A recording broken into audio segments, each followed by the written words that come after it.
ಎಲ್ಲ ನಮ್ಮ ಸೌಜನ್ಯ ಪರ ಹೋರಾಟಗಾರ ನಮಸ್ತೆ. ನಾನು ಮೊದಲನೇದಾಗಿ ಹೇಳೋದೇನಂತ ಹೇಳಿದ್ರೆ, ಯಾವುದೇ ಕಾರಣಕ್ಕೂ SIT ತನಿಖೆ ನಿಲ್ಲಬಾರದು. SIT ತನಿಖೆ ಮುಂದುವರಿಯಬೇಕು.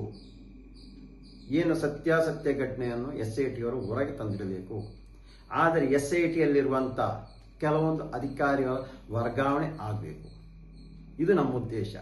ಯಾವುದೇ ಕಾರಣಕ್ಕೂ ನಾವು ಯಾವುದೇ ಒಂದು ನ್ಯಾಯಾಲಯಕ್ಕೆ ಹೋಗಿ SIT ಬಂದ್ ಮಾಡಲಿ ಎಂಬ ಒಂದು ಮನವಿಯನ್ನು ನೀಡಿರುವುದಿಲ್ಲ, ಅರ್ಜಿ ನೀಡಿರುವುದಿಲ್ಲ. ಆದರೆ ಕೆಲವೊಂದು ಷಡ್ಯಂತ್ರ ಬೇರೆ ಕಡೆ ನಡೀತಾ ಇದೆ.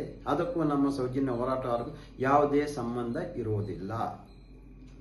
ದಿನಾಂಕ 4/9/2025 SIT ಕಚೇರಿಗೆ ನನ್ನ ಕರೆಸಿ ನನ್ನ ಮೇಲೆ ಸಾಕ್ಷಿ ಸಂರಕ್ಷಣಾ ಕಾಯ್ದೆ ಅಡಿಯಲ್ಲಿರುವಂಥ ಚಿನ್ನಯ್ಯನಿಂದ ಹಲ್ಲೆ ಮಾಡಿರೋದು ನೈಜ ವಿಷಯ. ಹೌದು, ಯಾವುದೇ ಸುಳ್ಳು ವಿಷಯ ಅಲ್ಲ. ಯಾವುದೇ ಪೊಲೀಸರ ಮೇಲೆ ನಾನು ಗೂಬೆ ಕೂರಿಸಲಿಕ್ಕೆ, ಅವರ ತೇಜವಧೆ ಮಾಡಲಿಕ್ಕೆ ಯಾವುದೇ ದೂರು ಕೊಟ್ಟಿರೋದಲ್ಲ. 12/11/2025 ರಾಜ್ಯಪಾಲರಿಗೆ ಒಂದು ಮನವಿ ಮಾಡಿದ್ದೀವಿ. ಅಂದರೆ SIT ಕಚೇರಿಯ ಕೆಲವೊಂದು ಅಧಿಕಾರಿಗಳ ವಿರುದ್ಧ FIR ದಾಖಲು ಮಾಡಲು ಅನುಮತಿ ನೀಡಬೇಕಾಗಿ ಕೇಳ್ಕೊಂಡಿದ್ದೀವಿ. ಅದೇ ರೀತಿಯಲ್ಲಿ ಬೆಳ್ತಂಗಡಿ ಠಾಣೆಗೂ ಪೊಲೀಸ್ ಮಹಾನಿರ್ದೇಶಕರು ನಾನು ದೂರು ನೀಡಿದ್ದೇನೆ. ಬೆಳ್ತಂಗಡಿ ಠಾಣೆಯಲ್ಲಿ NCR ಮಾಡಿಕೊಟ್ಟಿದ್ದಾರೆ. ಇನ್ನು 15 ದಿನ ಬೇಕು ಅಂತ ಹೇಳಿರ್ತಾರೆ. ಯಾವುದೇ ಕಾರಣಕ್ಕೂ ನನ್ನ ಈ ಹೋರಾಟ ಹಿಂದೆ ಹೋಗಲ್ಲ. ನನಗೆ ಆಗಿರೋ ನೋವು ಇನ್ನೊಬ್ಬರಿಗೆ ಆಗಬಾರ್ದು. ನಮ್ಮ ಹೋರಾಟ ಅಲ್ಲಿ ಆ ಧರ್ಮಸ್ಥಳದಲ್ಲಿ ನೊಂದ, ಅತ್ಯಾಚಾರಕ್ಕೊಳಗಾಗಿ ಅತ್ಯಾಚಾರ ಮಾಡಿ ಕೊಲೆ ಮಾಡಿರುವಂಥ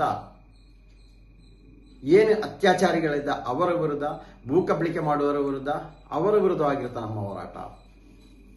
ಅದರಿಂದ ಇದಕ್ಕೆ ನ್ಯಾಯ ಸಿಗುವವರೆಗೂ ನಾವಿರ್ತೀವಿ. ಈ ಒಂದು ಹೋರಾಟಕ್ಕೆ ನಮ್ಮ ಪ್ರಾಣ ಬೇಕಾದ್ರೂ ಕೊಡ್ತೇವೆ, ಇಲ್ಲಂತ ಅಲ್ಲ. ಆದರೆ ತನಿಖೆ ಸತ್ಯಾಸತ್ಯ ರೀತಿಯಲ್ಲಿ ಹೋಗಬೇಕು. ತುಂಬ ಜನ ಏಕೆ ಇಷ್ಟು ಡಿಲೇ ಮಾಡಿರೋದು ಅಂತ. ಅವತ್ತಿನ ಒಂದು ರೀತಿಯಲ್ಲಿ ಕಂಡೀಷನ್ ಅದೇ ರೀತಿಯಲ್ಲಿ ಇತ್ತು. ಇನ್ನೊಂದು ಕಡೆಯಿಂದ ನೋಡಿದರೆ ನನ್ನ ಮೇಲೇನೋ ಹಲ್ಲೆ ಮಾಡಿ ಆ ಇಲಾಖೆಯಲ್ಲಿ ಒಂದಿಷ್ಟು ಟೀಮ್ ಇದ್ದಾರೆ, ಇನ್ನೊಬ್ಬರಿಗೆ ಅದರಲ್ಲಿ ಇರುವವರೇ ಖುಷಿಪಡಿಸಿ ಇನ್ನೊಂದು ಕಡೆಯಿಂದ ಬೇರೆ ರೀತಿಯಲ್ಲಿ ತನಿಖೆ ಮಾಡಬಹುದು ಎಂಬ ಉದ್ದೇಶ ನಂದಿತ್ತು. ಆಗ ನಾನು ದೂರು ಕೊಟ್ಟು ಅದನ್ನು ಗೊಂದಲಪಡಿಸಬಾರ್ದು, ತೊಂದರೆ ಆಗಬಾರ್ದು ಎಂಬ ಉದ್ದೇಶ ನಾನು ಕೊಟ್ಟಿಲ್ಲ. ಒಂದನೇದಾಗಿ. ಎರಡನೇದಾಗಿ, ಇನ್ನೂ ಹೋರಾಟಗಾರನ ಕರೆಸಿ ಯಾವ ರೀತಿಯಲ್ಲಿ ತೊಂದರೆ ಕೊಡ್ಬೋದು ಅಂತ ಗೊತ್ತಿರಲಿಲ್ಲ.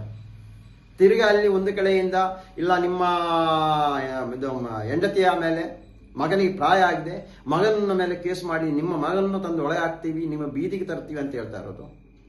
ಅಲ್ಲಿ ಬಳಸ್ತಾ ಇರೋ ಕೆಟ್ಟ ಪದಗಳು, ನಾನು ಕೊಟ್ಟಿರೋ ದೂರು, ಆ ದೂರನ್ನು ನೋಡಿ ಬೈತಾ ಇರೋದು ನನಗೆ.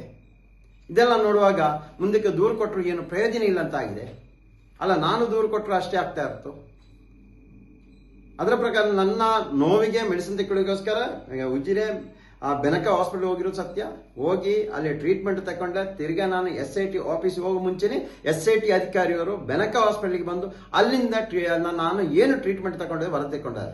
ಅದೇಕೆ ಸ್ವಾಮಿ, ಅದೇಕೆ ನನ್ನಿಂದ ಬೀಳ್ಬೇಕಿತ್ತು? ಅಲ್ಲಿ ತಿರುಗಿ ಇವಾಗ ಹಾಸ್ಪಿಟಲ್ಗೆ ಹೋಗಬಾರ್ದಂತೆ ಮಾರನೇ 5ನೇ ತಾರೀಕು 4ನೇ ತಾರೀಕು ಸಾಯಂಕಾಲ ಒಂದು 4 ಗಂಟೆ ಹೊತ್ತಿಗೆ ನನ್ನ ಮೇಲೆ ಹಲ್ಲೆ ಮಾಡಿ, 4ನೇ ತಾರೀಕು ರಾತ್ರಿ 10ವರೆಗೆ ನನ್ನ ಮಾವ ಅಂದರೆ ಬಳಿಯಾರ ಮಾವ ಅವ್ರನ್ನ ಕಳಿಸಿ ಅವರೊಟ್ಟಿಗೆ ನನ್ನ ಮನೆಗೆ ಕಳಿಸಿರೋದು. 5ನೇ ತಾರೀಕು ನಾನು ಟ್ರೀಟ್ಮೆಂಟ್ ತಗೊಂಡಿರೋದು. 5ನೇ ತಾರೀಕು 1:30 ಹೊತ್ತಿಗೆ ನಾನು SIT ಕಚೇರಿಗೆ ಹೋದೆ. ಮಾರನೇ 6ನೇ ತಾರೀಕು ಬೆಳಿಗ್ಗೆ ಜಾವ 2:00 ನನ್ನ ರಿಟರ್ನ್ ಕಳಿಸಿರೋದು. ಇದೆಲ್ಲ ಏನು ಸ್ವಾಮಿ ಇದು? ಇದನ್ನು ಹೇಳ್ಬಾರ್ದಾ? ನಾನೆಲ್ಲಕ್ಕೂ ತಯಾರಾಗಿದ್ದೆ. ಈ ವಿಷಯವನ್ನೆಲ್ಲ ಮಹೇಶನಿಗೆ ಹೇಳಿದೆ. ಮಹೇಶನ್ ಹೇಳು ದೂರು ಕೊಡಿ ಅಂತ. ಮಂತ್ರಿ ಸರ್ಗೂ ದೂರು ಕೊಡಿ ಅಂತ ಹೇಳಿದ್ರು. ಅವರಿಗೆ ಮಹೇಶನ್ನೇ ಹೋಗಿ ನೇರವಾಗಿ ಹೇಳಿದ್ರು ಈ ಥರ ಆಗಿದೆ ಅಂತ. ಅವರು ನನಗೆ ಕೇಳಿದ್ರು, ಏನು ಇಲ್ಲ ಸರ್ ಅಂತ ಹೇಳಿದೆ. ಯಾಕೆಂದ್ರೆ ಹೋರಾಟ ಇದು ತನಿಖೆಯ ದಾರಿ ತಪ್ಪಬಾರದು ಉದ್ದೇಶದಿಂದ ಮಾತ್ರ ಮಾಡಿರೋದು. ಇಷ್ಟೆಲ್ಲ ನೋವು ತಿಂತಾ ಇರೋದು. ಯಾವುದೇ ಕಾರಣಕ್ಕೂ ನಾನು ಕೊಟ್ಟಿರೋ ದೂರು ಸುಳ್ಳಲ್ಲ, ಸತ್ಯವಾಗಿರೋ ವಿಷಯ. ಇದನ್ನು ತನಿಖೆ ಆಗಬೇಕು. ಇದು ಮುಂದಕ್ಕೆ ನಾವು ತನಿಖೆ ಮಾಡುವ ಅಂತ ತಗೊಂಡೋಗ್ತೀವಿ. ನ್ಯಾಯಾಲಯ ಮುಖಾಂತರವಾಗಿ ಇದು ತನಿಖೆ ಮಾಡುವ ಕೆಲಸವನ್ನು ನಾವು ಮಾಡ್ತೀವಿ. ಸತ್ಯ ಹೊರ ಬರಬೇಕು. SIT ಯಾವುದೇ ಕಾರಣಕ್ಕೂ ನಿಲ್ಲಬಾರದು. SITಯಲ್ಲಿರುವ ಅಧಿಕಾರಿಯನ್ನು, ನಿಷ್ಠಾವಂತ ಅಧಿಕಾರಿಯನ್ನು ಉಳಿಸಿ ಉಳಿದ ಅಧಿಕಾರಿಯನ್ನು ಹೊರಗೆ ಕಳಿಸಿ ಏನು ಆ ಧರ್ಮಸ್ಥಳದಲ್ಲಿ ಆಗಿರುವಂಥ ಅತ್ಯಾಚಾರ, ಕೊಲೆ, ದರೋಡೆ, ಭೂ ಕಬಳಿಕೆ ಕೆಲಸಕ್ಕೆ ಯಾರು ಕೈ ಹಾಕಿದರೆ ಅವರಿಗೆ ಕಾನೂನು ರೀತಿಯಲ್ಲಿ ಶಿಕ್ಷೆ ಕೊಡೋ ಕೆಲಸ ಬೇಕು. ಅದಕ್ಕೋಸ್ಕರ ಇಷ್ಟೆಲ್ಲ ತ್ಯಾಗ ಮಾಡಿ ನಿಂತಿದ್ದೀವಿ. ನಾವು ಇನ್ನೂ ಬೇಕಾದ್ರೆ ನೀವು ನಮ್ಮನ್ನು ಬಲಿದಾನ ಮಾಡಬೇಕಾದ್ರೆ ಅದಕ್ಕೂ ನಾವು ರೆಡಿ ಇದ್ದೀವಿ. ತೆಕ್ಕೊಳ್ಳಿಬೇಕಾದ್ರೆ ಆ ಸತ್ಯ ಹೊರ ಬರಲಿ. ಅಲ್ಲಿ ಆಗಿರುವಂಥ ನೊಂದವರಿಗೆ ನ್ಯಾಯ ಕೊಡೋ ಕೆಲಸವನ್ನು ಅಧಿಕಾರಿಯವರು ಮಾಡಬೇಕು, ಸರ್ಕಾರ ಮಾಡಬೇಕು, ಜನರು ಮಾಡಬೇಕಂತ ಈ ಮೂಲಕ ಎಲ್ಲರೂ ನಾನು ವಿನಂತಿಸಿಕೊಳ್ತಾ ಇದ್ದೀನಿ.